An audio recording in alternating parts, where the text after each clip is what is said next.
We're back. This is Mike and Suzie. Yes, hello. And this incident actually involves us both again. This incident happened in August of 2013. 2013.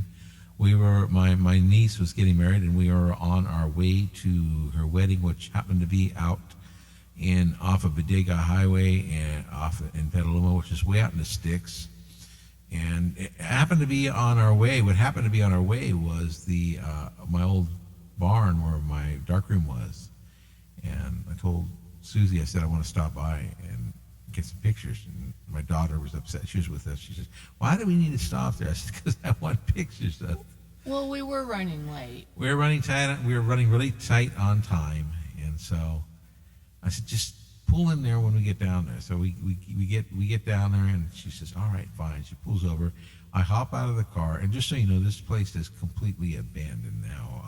When I went in there, my dad's stuff from all those years later, here we are in 2013, yes. 2013, and we left there in 1974. So that's a long time for my dad's stuff to still be in that barn. All of his things are still there. Almost like a time capsule, Like a Twilight Zone type of thing. I don't know how else to explain it. It's just very weird. I went into the barn. Okay, I wanted to be very fast in there because I knew we were running late. I knew what I wanted pictures of.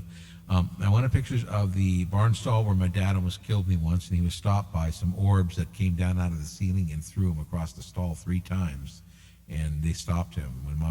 I'll briefly talk about that right now. My mom had left him and left me alone with him out at that farm there, and she wound up coming back to him. But while she was gone, he blamed me for her leaving, and which I had nothing to do with. And he decided he was going to try to off me in the stall there. And went out there, was strangling me, was trying to kill me in that stall. And what happened is some orbs, millions of them, must have been millions, came out of this barn and came down and lifted him off the ground and threw him clear across the barn stall 3 times. And he told me to run, and I did. So I hid. It was an unknown force that did that to him, and he was petrified, and he never laid a hand on me again afterwards. So I wanted to stop by that barn. I wanted a picture of the stall that happened in. And just so you know, the reason that happened was, another reason was because was that I didn't shovel the horse manure out of the stall. And he was going to teach me a lesson. And it was a lot more deep-seated than that, I'm telling you. But that wheelbarrow is still in that barn, oddly enough, the same wheelbarrow that I was supposed to shovel the horse manure out of. So anyway, we stop. I go in there, and I knew what I wanted to take a picture of. I wanted a shot of my old dark room. I wanted a shot of where I saw the alien in the back of the barn, and I also wanted a short shot of the horse stall where my dad had done this. So I hopped out of the car. They pulled in. I hopped out of the car. It took me about 15 seconds to go in the barn, and in there I took 8 images. In between images, and according to the camera properties, there is 1 minute for all 8 pictures. So that's 15 seconds in, 15 seconds out, and we've got another half minute, so that's 2 minutes in and out of the barn with all the pictures. My wife, my daughter, my step-granddaughter, and my grandson were in the car, and all of them, as my grandson was way too young at the time, but all 3 of them said that I was in there from 1:41 to 1:46. He had been in there 5 minutes. The wedding we were on our way to attend started at 2:00, and we were still quite a ways away from the site of the nuptials. So needless to say, we were very, we were in a really hot rush. And he was in there for 5 minutes, and he's like, no, I wasn't in there that long. It's like, and all of us were saying, oh, yes, you were. I'm telling her I wasn't. I was insistent I wasn't. I knew it. And I was right, because when we got home, I unloaded the camera properties, and it shows this. It shows a minute for all the pictures, in between all the pictures. Well, I would like to know where the time went. There was like 3.5 minutes. Nobody knew what happened to. Now, where did the time go? When you look at the images, you see the image of the orb up above my old science project. Now, still on the back side of the darkroom, I used a piece of tag board, which I had a science project I did back in elementary school, okay? It was sixth grade that I did this science project, and it was about space, the solar system, the NASA mission, and I had a solar system poster there and everything else, everything to do with space. And basically, that project, I actually have a newspaper clipping, and this is an actual newspaper clipping from that, because I got pictured in the newspaper with two other kids for our science project in a science fair. And anyway, this is it. I already found it, and they misspelled my name in the article, but this is the project. It was still hanging on that back wall all these years later from sixth grade, and here I am in my 50s in sixth grade. It's a long time. And the solar system poster's missing, and so are the pictures of the astronauts, but you can still see where it says space. And it's so odd, and right above it is the orb that I see an alien face inside of this orb, and it's right above there where I flashed the picture down that hallway there. You look off to the right, you'll see that tag board, and you'll see off to the left up above the alien in the orb. Okay, when you look directly across is where the stall where my dad had done his deed to me, almost killed me. And I see all these other orbs. That's where all those millions, must have been millions of them, the barn grew bright white and everything, and just bright with light. There was all these orbs in this stall in the picture. And I started looking at them. I noticed they're all set up like they're in the belts, like planetary belts. So we all noticed. Suzie noticed it, didn't you? And I did, absolutely, yes. We noticed that they were set up like planetary belts. So we started putting them in order, and it's our solar system. And then we noticed other orbs, and I figured, well, those are all very close to us. So what they're saying is there's other planets within our own solar system that we're not seeing that are interdimensional worlds. Like a parallel universe? Parallel universe to Yes. us, exactly. So, and it's so weird because it's being displayed right across from where I had my solar system poster hanging. So I just thought it was so weird. This is the way they wanted to communicate with me. And you can see that their communications are very odd and peculiar, the way they do things. They are peculiar. Yeah, and that is for sure. there's one other incident I want to touch the subject with, and this one was very recent. It was, what day was that? That was, let me get the actual date. It was February 13th of 2014, so it's not too long ago. The trailer park where we live in, and I do live in a trailer park, I have a fifth wheel trailer. It's pretty nice inside. We like it. And we've moved all over the place in different trailers. We just got this one. It's a newer one. Anyway, the people in this park are cool, and they get strange. They argue about things they really shouldn't argue about, and they get in fights about things. I try to stay away from it. But I had two neighbors get in an argument over a parking place. It's not so odd in this world. This world's full of things like this, okay? Well, one of them heated up to the point that he decided he wanted to pull a gun on another. Well, the other one yelled out, "Gun!" So my wife and I hit the floor, and we called 911. Waited for the police to arrive. The sheriff shows up, and It was a reasonable reaction. Absolutely. Yes. Absolutely. Now, here's the point, though. We have security cameras all the way around our coach. And when the sheriffs asked if we saw anything, I said, well, we can review the cameras and see what we saw. We really couldn't make out anything on a gun or anything like that. But one thing we did make out was when we looked at one of the camera grids, we noticed that in every frame, video frame, there was this image of a face.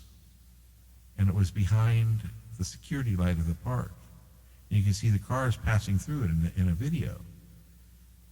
So we're going, that's odd. And everybody's wondering, what is that? And even the sheriffs wondered, what is that? That's odd.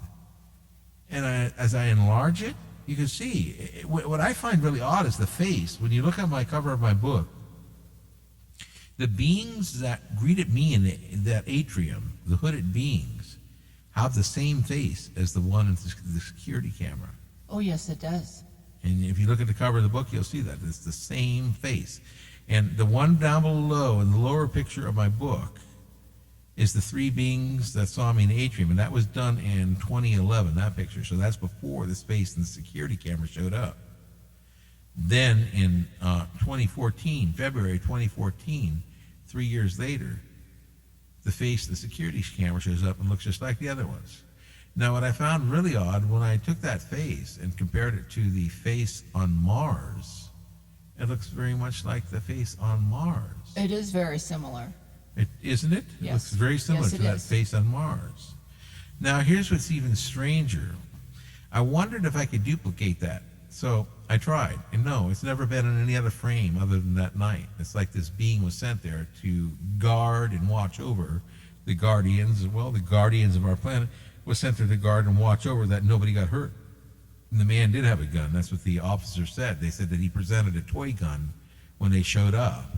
But I know that the man owns 2 firearms, okay? So if you own 2 firearms, why are you presenting a toy gun? It makes no sense, because that's what the officer said. They said that he pulled out the toy gun and showed it to them, that he had a toy gun. Well, I So- think evidently that was pretty much a ruse Well, on the yeah, part of the man sure. with the gun. The Yes. issue is these beings knew it was real, okay? The beings knew, and that's why they were there Absolutely. to stop it. They didn't want somebody killed here, okay? That's what they did. They intervened, okay? So what I did is about a week, A guardian angel. pretty much. How else do you want me to say it? Guardian angel, yes, exactly. There you go, your religion, okay? As I said back in Contact, what do you think these angels are? You're looking at it right there on the cover of my book. That is an angel. I am. Okay, so that's what people call angels. Okay, and they watch over us. Anyway, what my point being here is, this being, I tried to duplicate it but couldn't. But what I did is I went back out with my camera about a week later to see if I could duplicate it by taking still pictures. And I set my camera up on a tripod, and when I took pictures, this is what I captured behind the light. It is a Stargate. It's a blue Stargate, and if you look in the internet of a picture of a Stargate, it looks just like a Stargate. It's a match. It's a match. So that is a Stargate, and that's what that being was using. And oddly enough, remember, my darkroom, the light was out. The TV went out when the beings took me out of my bed. The security light went out when they came in contact. And now they're using another light to harness energy to transport from one world to another. So this is very typical. They're using some sort of energies. They're tapping into energies wherever they are to transport back and forth. This is what my assumptions are. I Okay? have a question. What's that? Do they need the energy to survive, and or do they need the energy for us to see them? Okay, here's the thing that what I think I understand, I believe I understand. There's energy all over in the cosmos, just so you know. It's not like something that we have to create. There's static electricity as you feel, and especially in this, people say Sonoma County is a hotbed for alien activity. And I want to tell you something, that when I go out in my car and I go to places, wherever, Walmart, whatsoever, so many times, more so than it was in Southern California, when I touch my door panel of my car or anything metal, I get static electricity in the air. So there's a lot of, You get zapped. you get zapped, that static electricity. So Sonoma County seems to be a major producer for that static electricity. So that would explain the phenomenon being so strong here in Sonoma County. It doesn't mean they can't travel anywhere else. They can harness the power from a simple light bulb, as they've displayed before in that barn. That light bulb was burned out, okay? So that tells me they can, it's just a minute, and I'm sure there's enough energy in the cosmos that they can harness anywhere to make their dimensional jump. So that's what I believe is going on. Any other questions, Suzie? So everything, do they get bigger with the more energy that they can get, or do you know? What I believe is going on, the orbs, I believe they change size. And as in the blackberry bush orb, when it came down, which I didn't discuss, that was another orb when I was a kid, when it came out of the blackberry bushes, came out of the barn, came down to the blackberry bushes where I was picking blackberries, and it was about the size of a basketball. And, well, this is out on the road again. And I called for my mom. As my mom walks over, the orb turns to about the size of a marble, even smaller. that went and hid inside of the bush, disappeared into the bush. When Mom got there, it was gone, of course. So they can be any size they want. Well, here's what I believe. They could change any size that they want, and there's reasons for their size, okay? I believe when they want to transport, everything goes down, the confinements of size. In other words, the smaller something is, the faster it can move, okay? That's true, yes. So jumping through a gate when you're smaller requires less energy than taking some huge, massive aircraft carrier trying to jump a dimension with that, okay, like in the Philadelphia experiment or whatever, okay? That would be a very tough quest to do and take a lot of enormous power. So part of this dimensional jump relies on the fact that they can shrink down to very small, minuscule sizes. I suspect that they even get down to as small as maybe possibly even a molecule or an atom. That would make sense. And that's when they jump, and then when they get where they're going, that's why you see in the skies and other things that I've filmed, these orbs start growing and start getting brighter and brighter because they're forming their size when they get where they're going. And then when you see the glow and the flash of glow, they get really big, then all of a sudden they shrink down. They're making their dimensional jump. That's what's going on. And I have this stuff around me all the time. I'm getting really familiar with it. And I think they're sharing this stuff so people can get a little bit of disclosure because we know that our government is not sharing it with us freely. That Right? that is very true. I mean, if we wait for the government to tell us, oh, and by the way, there's aliens out there, I'm sure a lot would have already happened. So it takes people, to talk about it. It's important to talk about. I suspect what's going to happen, what I suspect is going to happen at some point, the government's going to have their sort of disclosure, but it's not going to involve alien beings. I suspect what you're going to see is probably flying saucers and things like that the government has received alien technology from, but they're going to say that they created it, and it'll be this new weapon that they're using, and that's going to be their form of disclosure. It's not going to be, oh, we have aliens and this and that. You know what? It's up to us, the people, you, me, and everybody listening, to be the disclosure. Because if you're counting upon the federal government here in the United States of America to disclose alien information, you can wait until your death and you're not going to see it. I can almost guarantee you. They do everything to try to conceal it and cover it up, and that's just a fact. They always have. Every time you've heard of anything happening, the first thing the United States government does is conceal it and cover it up. That's not saying for other countries, though. Other countries have disclosure. You've got Mexico, you've got Canada, you've got France, we've got Russia. We've got a lot of countries that are coming up to the plate in disclosing. Why Russia even said that. They stated that if the United States doesn't disclose aliens, they're going to do it for us. So we have I'm not knocking our country. That's the last thing I want to do, because America, I like living here, okay? Oh, me too. I like this country, but what bothers me is that they feel the need to cover up this technology because of their top secretness. And that's what needs to end. We need to be able to have a free society where people can openly talk about it. Stuff shouldn't be top secret. Let's get to the point. Let's get to the gist. Forgetting everything I've told you about me being abducted by aliens or anything. Say I've never been abducted by an alien. Let me state one fact. And I have been, though, repeatedly. But let me state one fact. There are literally billions upon billions. I hear some 200 billion different solar systems out there in the cosmos, okay? With some 200 billion different solar systems. There's got to be other life out there. And knowing that our system isn't one of the smallest, but it is one of the smaller ones, the thought that we are it is grandiose, delusional, and just silly. So far-fetched, it makes no sense. So let's forget about everything that everybody's saying about what they see and what they've experienced. Let's get down to physics. The law of physics states there has to be other life out there.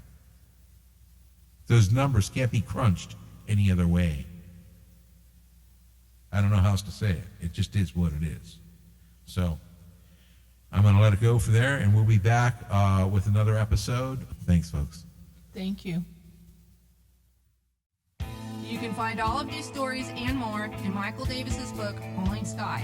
To order Falling Sky, simply Google Michael Davis Falling Sky and click the Amazon Kindle link. You can also visit Amazon and search Michael Davis Falling Sky.